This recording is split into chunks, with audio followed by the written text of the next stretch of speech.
Kyakabenje nnyo okubeera n'abaana abangi ng'olina ebintu bingi nga temuli mugezi. Kiwandiike.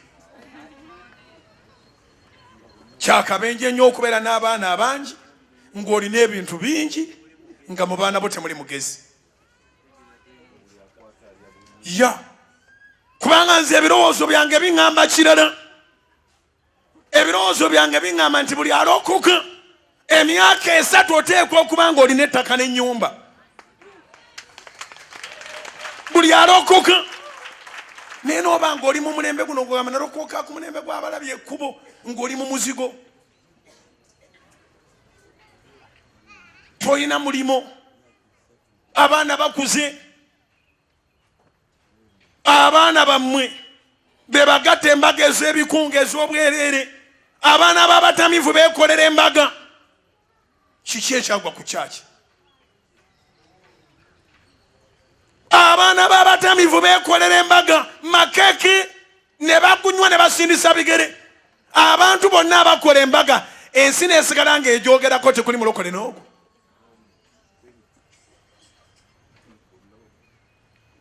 Abantu banjula okwanjula ne kubanga embaga. Ne baleeta abayimbi bonna nolooza nti ndoza concert nga bonna baabasasudde. Buli akwata akazinda lyali obukadde bubiri. N'olaba omwana wa Katonda nga bamutadde ku kiroole tamanyi na gye bayimirira nga balamuza gawuni nga ye agenze naye mbu naye kukola mbaga. Nammwe bambi mumenye rekodi. Kati omulembe gulina okukyuka. Omulembe gulina okukyuka.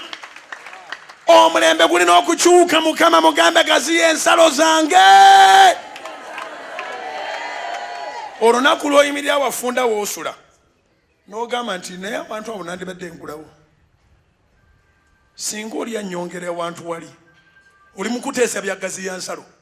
Naye kitegeeza nti you have given yourself more responsibilities. Less sleep in your house, more work. Kubanga gw'oyagala akuwe awantu we ajja kweramula. Kati mulekerawo okusabanga essaala nti Mukama gaziya ensalo zange. Nga bw'ova mu kyaki eno onoonya endala esula ng'etunula enkya n'okomawo wano n'omala n'ogenda mu ndala esula ng'etunula neeyamalako university n'osula mu primary. Kubira Mukama engalo ez'amaanyi obanga amagezi gazze.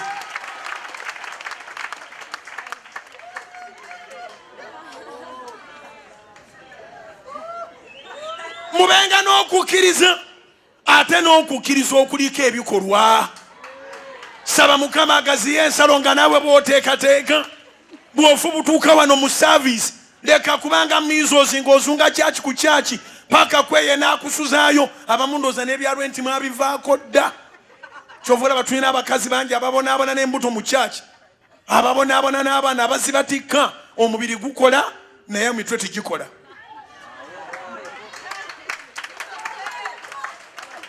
Ngambye eki? Omubiri gukola naye emitwe tegikola. Omuntu nga tannaba kulaga mubiri gwe bwe gukola sooka otegeere ng'omutwe gwe bye gukola. Baleme kuzaala mu mwana wa kutubonyaabonya.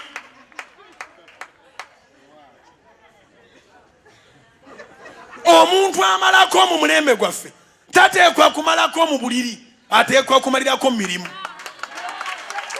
Kubira Mukama engalo ez'amaanyi obanga amagezi gazze. Ngambye eki? Kiŋŋambira akuliraanye.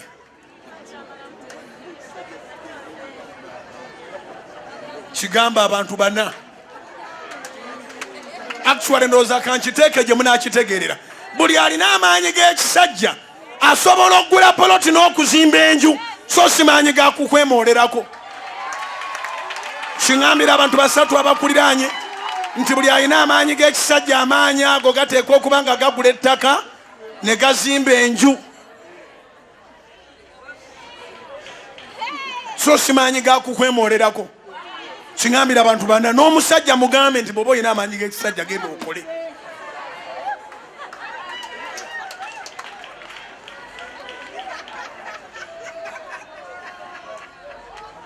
Eno y'enjiri gye mwetaaga mu mulembe guno.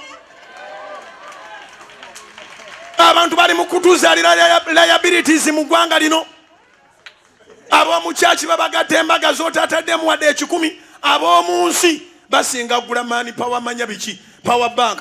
Omuntu yenna waayimiriranga nti kano kongeramu amaanyi bamunoonya olunoonya. Nsaasira bakazi mmwe bambi kubanga omuntu akujjirira ng'alinga z'okulumba Goliyasi. Kubira Mukama engalo ez'amaanyi obanga amagezi gazze. Zikubira waggulu zinoge mu linnya lya Yesu.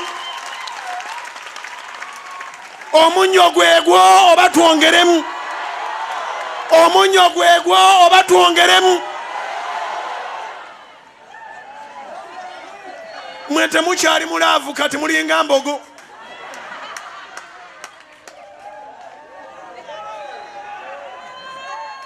Nakunywera ebintu nakulira ebintu najja nakuwa abaana nga tewali fees. Tewali fees, tewali nyumba, tewali buli kintu. Ate nasigala nga anoonya abalala. Ate namwe ne mubeera available. Oyagala alinamu ku mifumbi.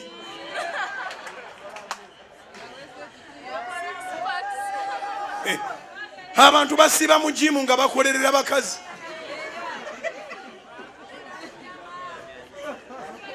Mtu agenda okujja gy'oli nga amaze n'okukola press-ups.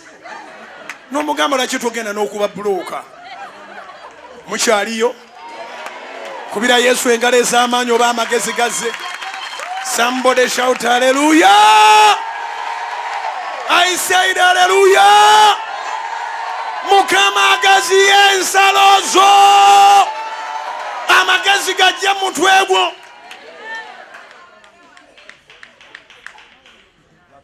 Ekigambo kino kye mukozesa ennaku zino nti ebyalagirwa. Mukole ebyalagirwa eby'ensonga.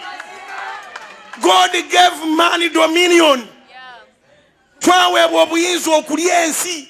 Onoogirya otya ng'ebirowoozo bwe tibiri mu ggula poloti.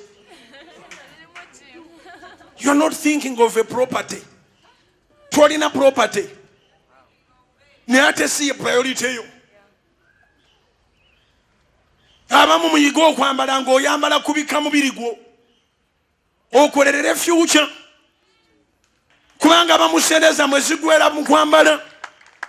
Ffe twajja n'enjiri etali ya byambalo. Nyambale kati sambadde. Nyambadde nga mmwe era enjiri etambula. Naye nagenda okujja mu njiri ng'omuntu ajja ne kooti ng'ekoma amaviivi ayongeddeko bulingi asitudde ebintu nga pasita bw'omusanga weebulira we kanti ono ye musumba bambi.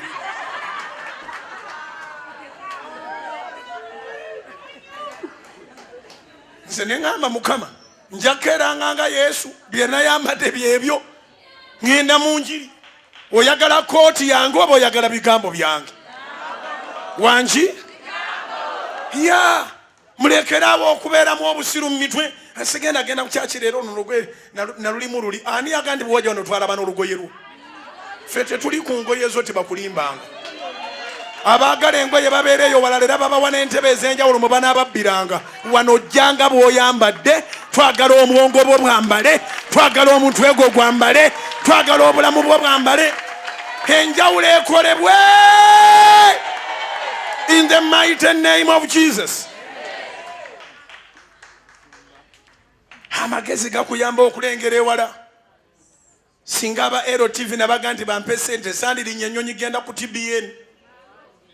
Ate ne benasanzeyo ku TBN nabo ne bannambuza buli kimu ne boogera nange ne tubeera mu meeting ne bamala ne bambuuza kati tukuyambe muki? Konze mwanyambye edda. Genda gandabayo. Konze mwanyambye edda nti tutya? Konze munnambuziza bye mulina byonna mbirabye.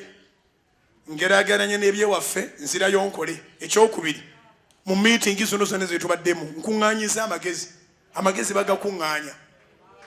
Amagezi genkuŋŋaanyiza ngenda gatwala ewaffe abantu baffe njogere nabo nga bwe nteeka mu nkola nga nabo bateeka mu nkola. Kino ekyo kimu ku bigambo bye naggyeeyo.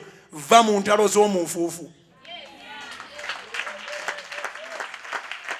Va mu ntalo z'omunfuufu. Lekerawo okuyombera ku mizigo nga tewagigula. Lekerawo okuwalagana n'emukozi muno nga kampuni si yajjajjaawo. Lekerawo okuyomba n'owa takisi nga si ya nnyoko. va mu ntalo z'omunfuufu. Mind about your business. Fuba oveemu omuntu ow'amaanyi. Entalo taleezo ez'embwa.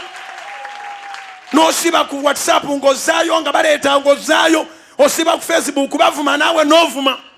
Ogenda okumaliriza nga data yagenze. Tolina kye weeyongeddeko. Buli wiiki n'okozesa amabaati 5 ku data.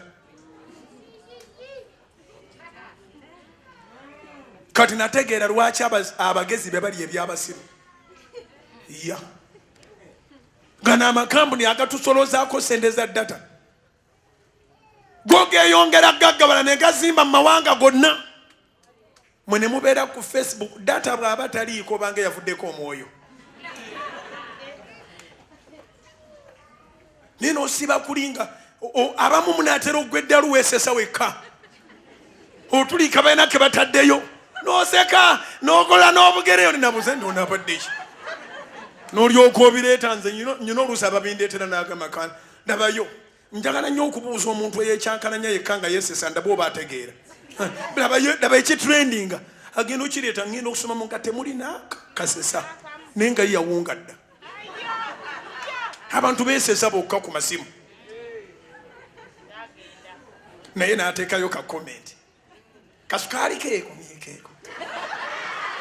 Naye nga mu kyayi wo temuli sukaali naaka. Tomanyi nakyona alya kyaggulo. Ngambira ne banti va mu ndowooza y'omunfuufu.